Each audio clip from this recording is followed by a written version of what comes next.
Висита Хаджи родился в 1867 году в селении Гелдаган.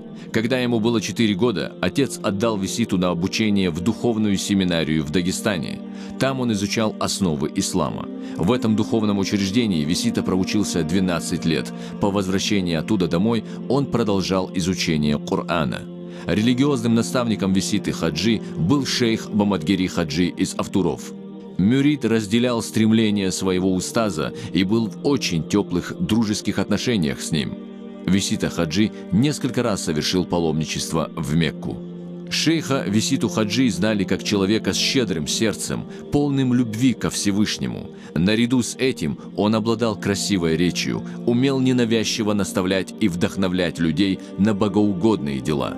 Известно доподлинно, что наделенный Аллахом великим даром карамат Висита Хаджи предсказал точную дату своей кончины.